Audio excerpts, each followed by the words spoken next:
Welcome to Higher Ed Athletics. Today I'm joined by Maisha Kelly, the Vice President and Athletic Director at Drexel University. Maisha, thanks for being on Higher Ed Athletics. Thank you, Travis. I appreciate the opportunity to chat here. Yeah, and before we get into college athletics stuff, I noticed from your background, so you were a sixth grade teacher before starting your athletic administration career. I spent a couple years on a school board. I was never a teacher, but I gained this really, strong appreciation for teachers. I got three young boys. By the time my oldest is in sixth grade, I hope his behavior is a little better. But just kind of talk about those early years in the classroom and I'm sure you still pull some things from that, but what did you like about that? And then ultimately, what led you to decide to kind of pivot back into college athletics?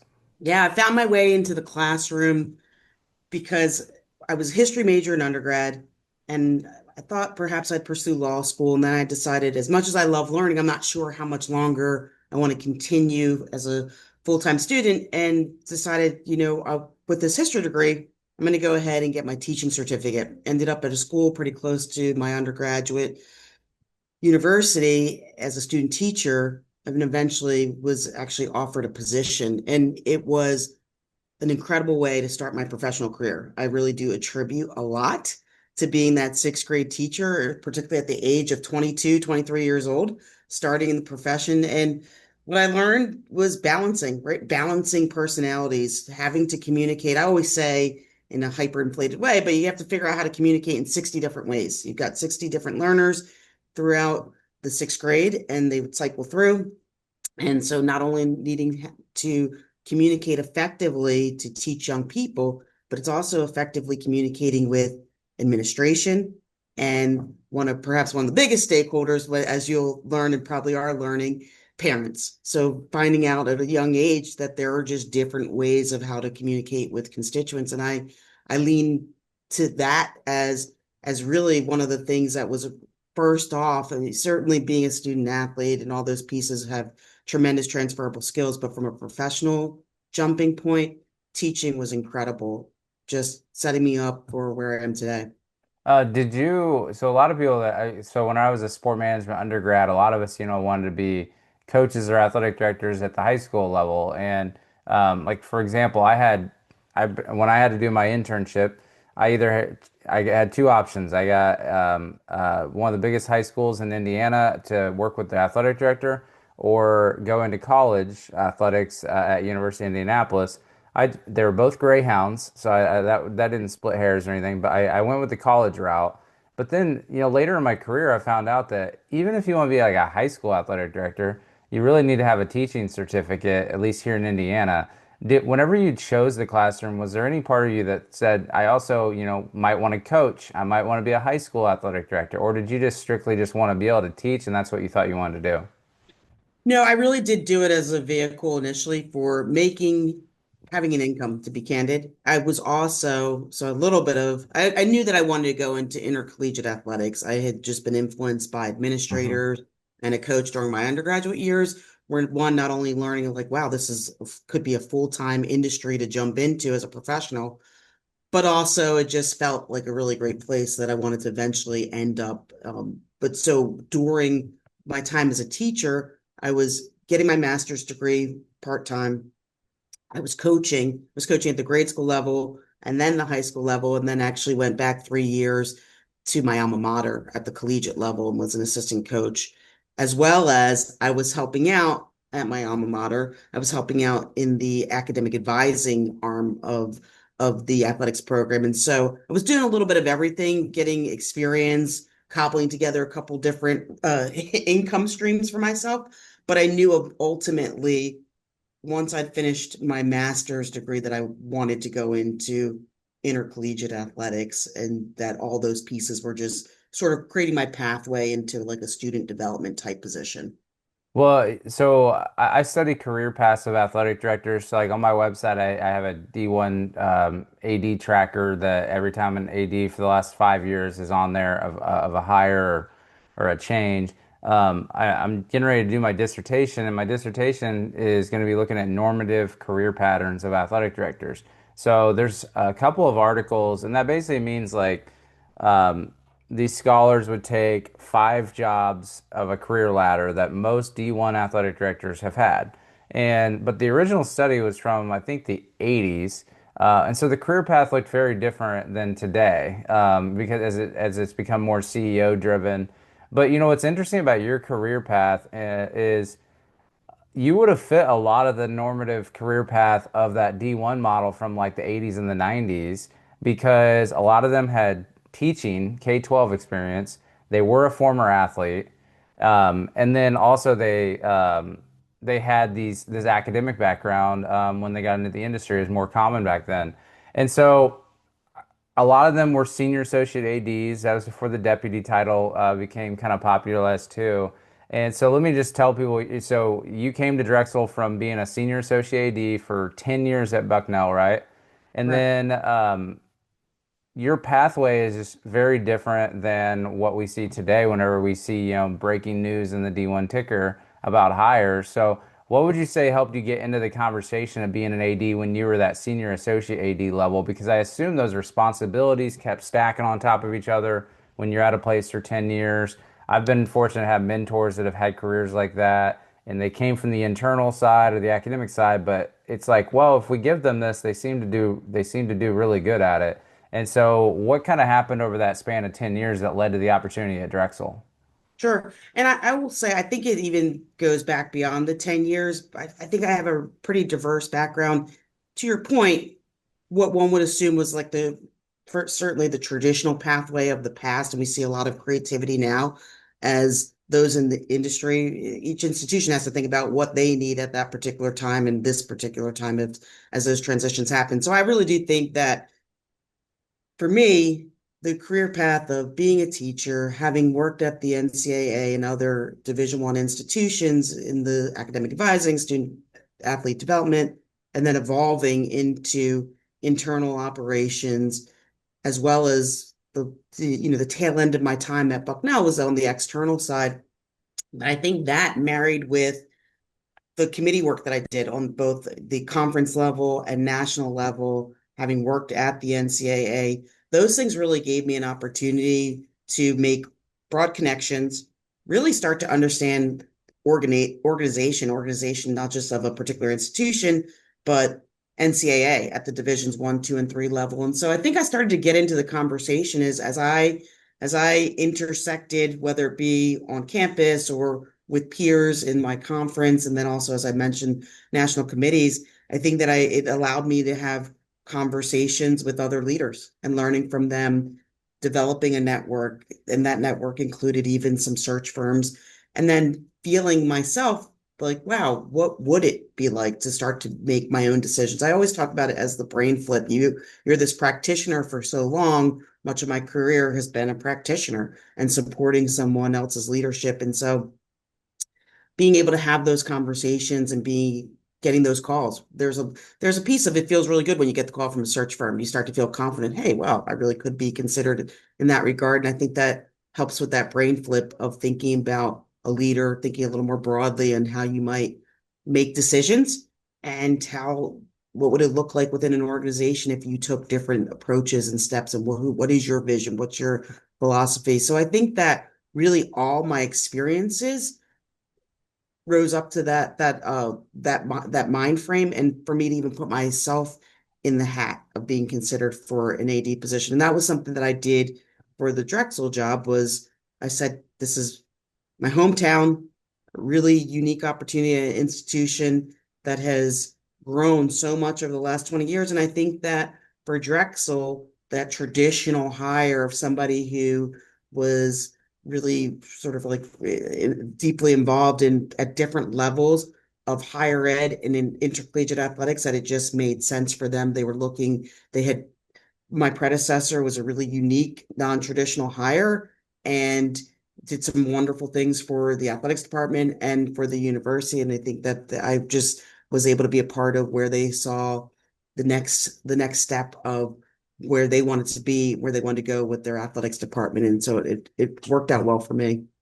Yeah, and was there ever any concern whenever you wanted to be an AD that that it might look negative that you were at one spot for 10 years because some people, move on for different responsibilities and different, or did you feel like it was probably a benefit? Obviously it worked out because you're at Drexel, but did it work out in the way you were hoping of staying in one place for so long too? Because you've been at different places, but I mean 10 years at one school is before you become an AD. That doesn't happen a lot anymore. Yeah, so I really felt like I needed to stay at one place for a longer period of time initially because of I did a little bit of jumping around 2.5 years here and there at some places, and I was able to do that without having young children at Bucknell. I started to have a family, and so candidly, for personal reasons, I didn't have as much flexibility to move around, and that was okay because I was really afforded the opportunity to continue to get more responsibilities and grow.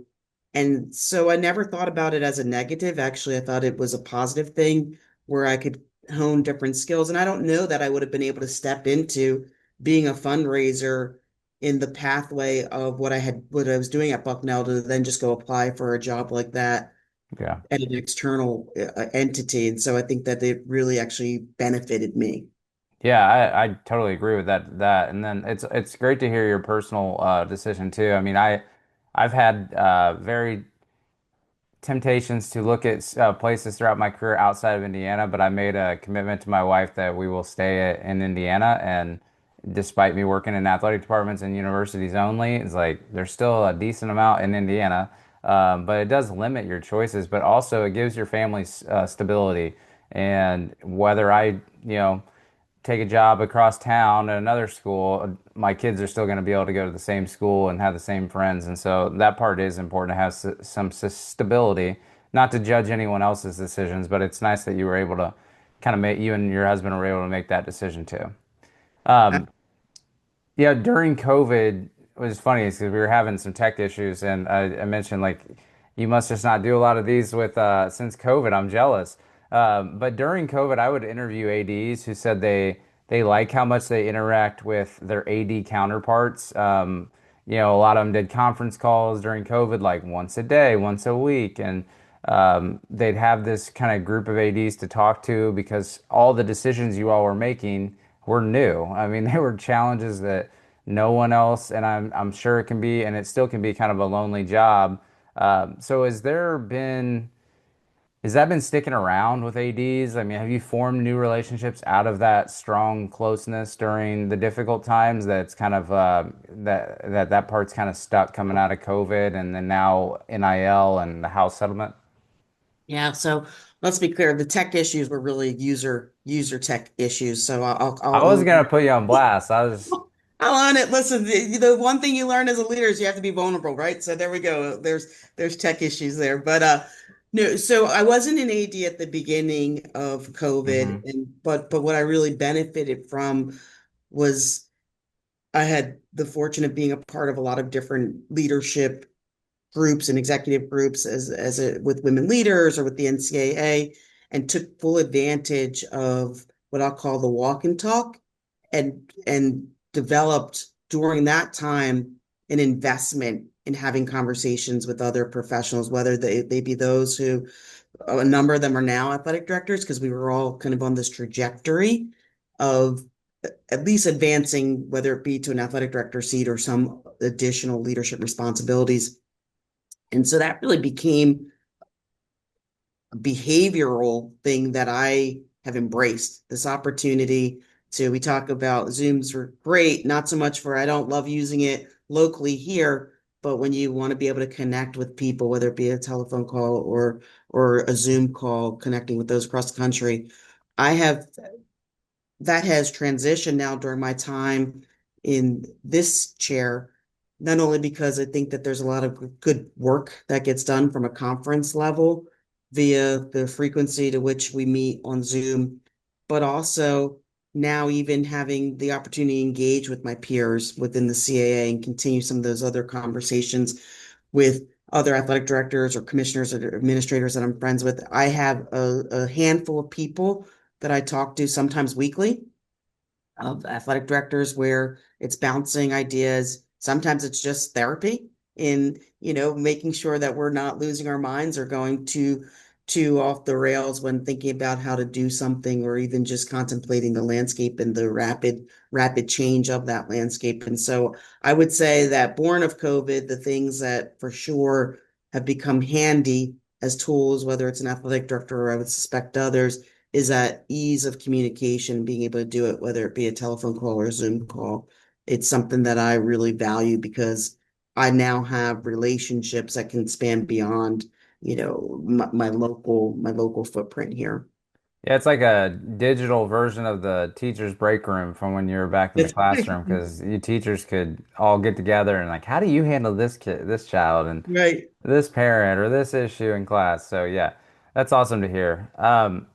I was looking at Drexel, and another thing I study is presidents, and I'm always interested in the backgrounds of the president, of who they hire, as they kind of match the same type of school career as the athletic director they hire. So Drexel has a new president, Dr. Antonio Merlo, who started, I think it was announced in January, started in July with the Correct. new budget cycle. So that's obviously very fresh. It's September 3rd when we're recording this. So, how did your first conversations go as far as onboarding him to just help him understand the current state of affairs with Drexel Athletics? Yeah. Well, in anticipation of his arrival and knew that I would early on get time with him, he changed some things in our structure where I'm a solely direct report to him and part of the leadership team. I knew that I really wanted to be sure that as we had this evolved seat at the table, that we equipped him with not only large big picture things, but also the keep it kind of simple in the main priorities that we're going to be focusing on this year. So having a terrific team here in our athletics department, we're big on collecting data and being able to tell a story about who Drexel Athletics is, where we want to go relative to our peers. And so we essentially put together probably a bit more intensive than an executive summary, but put together about a 25-page document, not just in words, but again, using some data, using some high level uh, descriptors of what's happening in specific to Drexel, the CAA, and then some conversations mapping to the larger landscape and the things that we would like to pursue over the coming year and years as Drexel continues to pursue sustainable success competitively and then also right as we develop people and that's where we spend a lot of our time. I will often reference that document and I said it's really a working document where we can continue to add topics, reference it when needing to just to help him with some further backdrop and background. He's enthusiastic about athletics, comes from an athletic background himself. It's unique where you have a president who also Mhm. served as a coach at a university really literally 2 blocks away from his now new university. And so um, it's a really great opportunity, and we'll use our data, we'll use our story, the topics within that document for right now. The foreseeable future is just something that again gives some context to the varied issues that we're wrestling with, and also our successes and who we are as an identity in an athletics department. Well, a lot of people might not, that listen to this might not understand what that document is. Well, they'll understand what it is, but there is a formal way of doing that in academics called a program review. And so every 7 years, usually a major or a department, academic department, they'll have like faculty senate or some bylaw that says you have to go through program review, and so they look at basically your performance, they look at your trajectory, what you like, basically a SWOT analysis too, what's working, what's not. I did for an independent study last year, and I'm kind of continuing to develop it as maybe a future higher ed athletics thing, but of what would that look like for an athletic department to do? And one of the biggest things that I said that people should do this for is when they get a new president, because or a new athletic director, because you Sure. don't if you're say your athletic director left and you're in the process of hiring one. I mean, we have like 18 I think vacancies right now, and a lot of them have been vacant for months. And so there's obviously a lot of operations, the departments are leading it, but whether you're a president or AD, something like that to see like how have we been doing in a document they can reference. It's not as like wide as a strategic plan, it's more like tightened up in reality of what we're doing, where we're heading. So I think that's awesome that you all created that, and I'm sure he appreciated it as an economist. I saw his background as an economist, so I'm sure that right now he probably certainly understands the macro and the micro that you all are dealing with. But yeah, I mean, any recommendation for people that how like what made you guys come up with that idea? Had someone, had a transition with the president in the past throughout your career, or just maybe what was the genesis of that? Yeah, I will say this probably does stem back to being that history major and that teacher that I talked about. A lot of the way that I think about things and set things up, my team will tell you I have an agenda for every meeting that I have as far as we just do an ongoing agenda. So if I'm meeting one-on-one with my deputy, we've got this ongoing agenda now for the past 4 years, and it lives in our team's folder. And I really crave structure. I don't know how much my family appreciates that back home, the structure that I need to live within, but it's really outlining things, and then just think about the lesson plans, right? So Hmm. those are just things that map and make sense to me. At my previous institution, we did a lot of 5 year snapshots. We also benefit from a lot of data here now, being able to benchmark across institutions. And so I think that tells a really a clean story for where we've been.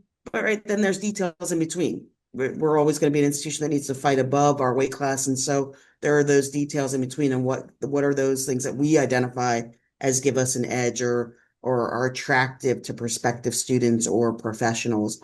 Um, and so I think those were the drivers. I wanted to be sure that he was aware of how we're looking at how we make decisions, how we deploy our work. Or I love when I mean, there's a document that our SWA keeps for us, and we give it to the board every time. It's a document of metrics. By the numbers broadly, what does athletics look like for Drexel Athletics? How does that compare to the non-student athlete population? So we work closely with institutional research. And so, kind of born of those pieces, we wanted to add some certainly color to it and give more context around around issues, and that's probably so it's probably a blend of the past 20 years and my different experiences and the things that we just have at our fingertips because of being in higher ed, and seeing, as you talk about, how are they doing it on the faculty side and academics, and that really speaks to he's an academic, and so there are certain things that I think that he'll be accustomed to and how we're receiving information. Yeah, and I think that also he has a pretty big cabinet, and so it's also a good way where I'm sure they hear some of that stuff on that document, but also faculty. So maybe faculty senate or deans, like they hear that you guys are doing it this way, they're gonna be able to understand it, and they're gonna see that you're kind of taking that role within higher education, and it's not just college sports; it's higher education too, from a department level. So I think that's awesome. I think more people should probably try and do something like that. I might have to reach out for strategies on as I draft my outline of what I would recommend it looks like. So that's really cool. One thing that I'm sure is on that list that is discussed and in your conversations with Dr. Merlot is about the house settlement and what the future of athletics looks like. So I can't go through an episode in the fall of 2025 without asking about the post-house settlement. So how has the mindset or strategy kind of changed in the athletic department since post-house? Because I believe you all opted in to the settlement, and so what does everything look like now? Whether that's new revenue streams or partnerships that's either you're doing or you're considering. I know there's a lot of people just kind of kicking around ideas. So just what's everything look like in these last few months? Sure. It still certainly looks like we want to be relevant. We want to be relevant within our conference, relevant within the city of Philadelphia and within our region. And so, what are the things, going back to what we just talked about, how are our peers doing it? How are our aspirants doing it? And what things can we do? At the end of the day, we're going to be who we are as an institution, and we're not going to compromise the values, the mission of this university. And the resources. Like the university makes a significant investment for us in athletics, and we want to be good stewards of that and recognize that the way we deploy our resources, attract resources, are critical. and particularly as we talked about in this landscape of higher ed, let alone lay on what's happening in athletics. And so for us, there is certainly a focus on how do we continue to attract resources because we know that just operating an athletics department is becoming increasingly more expensive. Private institutions, certainly the cost of a scholarship is rises every year. And so we want to continue to offer scholarship opportunities. But we also recognize this is a chance where we have 18 varsity programs. We want to support all 18 varsity programs in a way that there's good experience for student athletes. And part of good experience means that you have competitive success. But we also are going to look at, okay, there are a handful of programs that we really feel like can be flagships for our department. And so how do we do certain things that give them more opportunity, equip them better within the competitive landscape of their respective sports. And so we've really taken some look at those, transitioned some scholarships to some increased scholarships to some programs, and have looked at revenue streams. And so whether it's revenue streams, what I'll call whether there's scheduling opportunities that exist and create some revenue streams. We have our corporate partners relationships through Learfield and any platforms that we can deploy, whether it's through Compass and being able to do corporate relationships and NIL that aligns with student athletes who have a market value. And then also are there other events? So we do different events that generate some revenue. And not all of it, I don't say any of this at all. This suggests that it's revenue that we're doing revenue sharing with student athletes, but it's ensuring that we can move forward, mobilize in a way where there's opportunities, primarily from an NIL standpoint on the corporate side and the relationships that we engage in through specifically Compass, and if there's other ways that we can help bridge student athletes to those opportunities. And then also, what are the things that we can be doing as it relates to scholarships and increasing the support and the educational benefits that get deployed to programs that we've identified as needing that level of support to remain competitive and even elevate within their respective sport. So I would say that through a really strong senior staff, just constantly looking at creative ways that make sense, that align with what's palatable for our university and doesn't compromise, the stewardship that we need to be doing of the very generous investment the university's made in its athletics department. Yeah, it's got to be difficult to strike that balance of keeping the tradition and as a history person, I'm sure you're aware, like just keeping the history and the tradition. The commercialization of higher education is always a sensitive topic. A lot of people might not realize that universities have a lot of policies about like naming rights and can names be on a building, can a logo be on a building, and some of those things can really hinder your revenue opportunities, but people just need to kind of understand, I feel like, what is possible at their institution without making a bunch of people mad. And then you also have to communicate why we're doing this. And so I'm sure that's just like as an athletic director, that's such a fine line to walk with traditional academics too, being at a private institution. It could even be more difficult at a private because I feel like from working on two private campuses, I do feel like some people hold on to their traditions maybe a little more at a smaller school too. Not that Drexel is small by any means, but it's actually bigger than what I thought it was. I was thinking when I do my research, like 10 to 12, it's more 20 plus with grad school. So I'm sure that's just a blend. But you did mention earlier, you mentioned institutional research, which I hold an IR certificate. I'm kind of a nerd, like with institutional research. I love it. I use the data a lot for our institution. You also mentioned aspirational peers. Yeah, a lot. So higher education, everyone has mainly through their IR office. They have what they call a comparable peers institutions. Athletics, we used to do that with conferences, right? It's like, well, if you're in the conference, that, and it still is. Whenever I'm doing stuff for IU Bloomington, and they want me to, okay, also measure it against our comparable peers and our Big Ten. Okay, well that number just like doubled in the last two or 3 years. So that makes my job a lot more difficult. But I'm kind of curious about if you're comfortable sharing. I mean, who does Drexel see either in the conference or across the country with a similar sport profile of maybe your comparable peers or who you're trying to aspire to kind of model the athletic department after? Yeah, and I will say, right, so it's always interesting when you look at institutional research or human resources, who are they identifying as peers? Sometimes that can look very different than Division I athletics Hmm. because, Yeah. right, we're in a conference, particularly that's a blend of private and public institutions, and so there you start to deviate a little bit based on what other entities of the university might be comparing itself to. For our purposes, and I think that it's a fair way to look at it and even maps to other areas across campus. And we look at what are other urban Division I institutions that also are in professional sports cities because those elements do matter.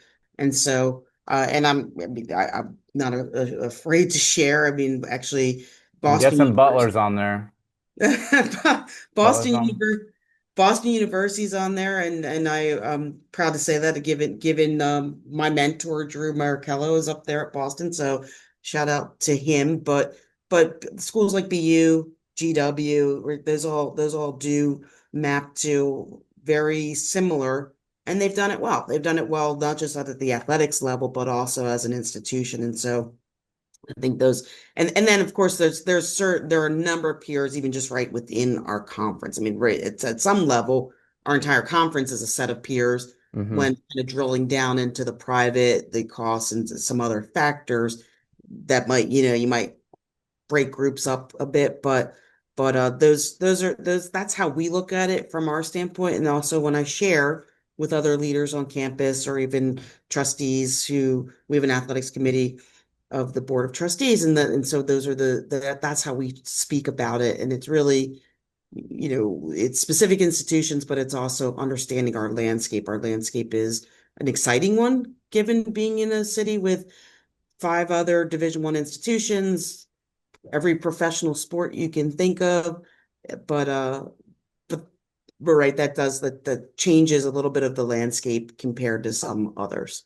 Yeah, for sure. I hadn't planned on asking that. It's just interesting hearing you talk buzzwords like aspirational peers and IR, but because I think about this whenever I read through the ticker, I'm always curious, like, well, those are really good ideas. I wonder how athletic directors at different places. I think D1 Ticker does a really good job of blending the news from different levels of D1, and that's a hard thing to do as I'm researching D1 in my dissertation. I mean, it's grown so different. There are just so many differences, but they do a good job of still getting all the information in there. And I'm sure ADs like you can like even if something happens at a good idea happens at Texas, you could probably filter it through. Okay, well, how would that apply to Drexel? And I think like Brian Blair does a really good job of that at Toledo, from talking to him and so I just think that's interesting. And then I also think about, Matt Brown from Extra Points. He has this new Extra Points library, and he's got these resources, kind of like it reminds me more of like a Win AD did, where you can kind of see internal department stuff. And in my mind, I was thinking when you said it, we were talking about comparable peers.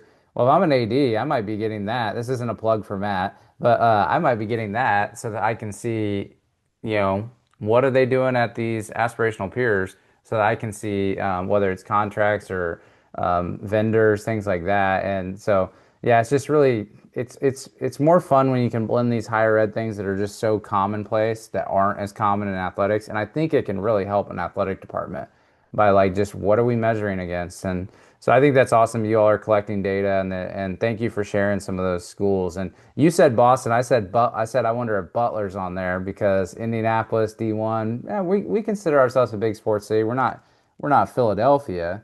I think the Pacers would smash the 76ers, but I mean that's probably about it. The Eagles would smash the Colts though. So but yeah, it's just I can imagine having that many D1 schools in a city is very good if you're a student trying to break into college sports, but probably very competitive if you're an athletic director trying to run a D1 program in the city. So, I think it's competitive when you're trying to attract fans. I mean, right, there's just, it's, I think it's the best city in the world. There's lots happening. There's certainly lots of opportunities as it relates to sports on all levels. And so that's an exciting thing that we're certainly a sports city, and trying to figure out how you're relevant within that landscape is something that, to your point, looking at how can whatever is being done at other institutions, and I agree with you as far as the things that you get to see on the ticker, and that's out what's out there. How I send stuff all the time to our team and think about how can it map Hmm. to Drexel? Are there things that we can nuggets that we can take? And that's you always have to be a student of the industry, because there could be something out there that someone else is doing, and it just that right kind of silver bullet to help you be successful too. Yeah, I wonder how many ADs have their notes app just full of ideas that they see in the news that like we could try this at some point. You know, it reminds me of my UIndy days. So University of Indianapolis, I was there for 3 years as an assistant AD, and we had a great athletic director. She retired towards the end of my time there, but we were always battling different level because we were D2 and it was Indianapolis, not a major city necessarily. But you know, we had Butler in the city, we had IU Indianapolis, formerly IUPUI in the city, and so we were the Southsiders trying to punch above our weight to get in the news. Dominating football program, dominating volleyball program, but you could win a national championship and you're probably on like the third page of the sports page. You might end up on the local news for like a 30-second clip, but like it was always a challenge. And so I can imagine being in a huge city whenever you're one of five, how just difficult it is. So kudos to you all for being able to still punch above your weight there. And I want to end with a basketball question because I think this is the March Madness has always been the way that a lot of non-football D1 schools kind of hit above their weight because they can get revenue in the tournament, they can get peers or people to notice them. So I'm just kind of curious in this new era, exactly how important is men's basketball success to an AD, to your present? I mean, I know it's always important, but at what level is it now compared to maybe 5 years ago? Because I was at Indiana State Athletics when we made the run to the NAIA championship. A lot of personally, I think that we got on the wrong side of the March Madness debate and that we should have been in. It was one of the most electrifying offenses in the country. We lose on a buzzer shot. We miss it rims out at the NAIA or not NAIA NIT championship game at Butler. So it was a great run, but then coach goes to another school, all Mhm. five starters transfer to other schools, and the whole core of that group, they just couldn't rebound the next year. I mean, they kept an internal hire with the coaching staff, but with the transfer portal today, if you have so much success, it's great for that year. But then you have to like the expectation is you almost go back to the bottom. So I mean, everybody wants to get to the NCAA tournament, but then if it's almost like if you find you guys have had five winning seasons in a row, I think, and you obviously have stability, but it's almost like, do we want to just be really good and get in the tournament? But like, if we make too much noise, I know you're never going to say like, no, we don't want to go that far and be that successful, but it's got to be like a double-edged sword, right? It's just like, I couldn't imagine trying to run a successful mid-major basketball program today with the transfer portal and the dollars being thrown around. Yeah. So men's basketball success is important. It's right. I mentioned before, flagship programs. The reality is, and I'm not saying anything that's not widely known. Revenue that even streams from the NCAA is a result of men's basketball. And so maps to society and how college sports are consumed just in the marketplace. And so we know that the revenue opportunities we get from engagement, right? Even just gate men's basketball is part of that. Um, we also know that TV contracts, whether they be through the conference or any opportunities outside of that, were kind of run through what's consumed, and that's at the men's basketball level. So being relevant, having success, we are in a league that currently is still a one bid league, and so you have 13 institutions that are investing and investing across the spectrum now today, and even before investing in a program across the spectrum and really for that one spot. Some, in order to get that one spot, you got to fight. You have to upset some people, fight above your weight class. That's the beauty of March Madness. That's the beauty, I think, of NCAA Division One men's basketball. I think really an incredible opportunity for us is now the the overdue commitment that's being made to women's basketball. We have a very successful women's basketball program. And so the success in those sports is extremely critical because not only the revenue will never outpace the expense that is our department, that is the expense that is those programs. But what it does is it does other things, right? There's earned media, there's value that it brings to the university, telling the university's story.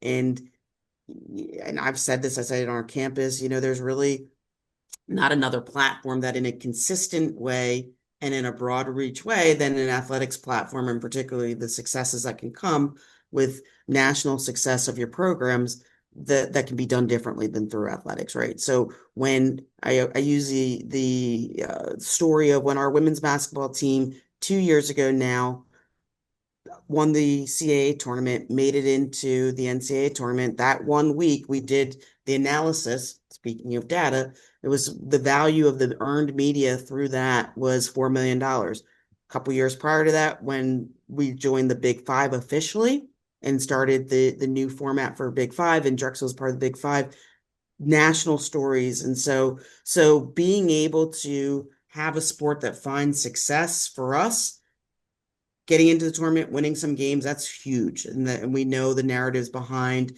how that impacts institutions from an enrollment standpoint, interest hits to the websites that have crashed, right? Because when people have those upsets in the tournament.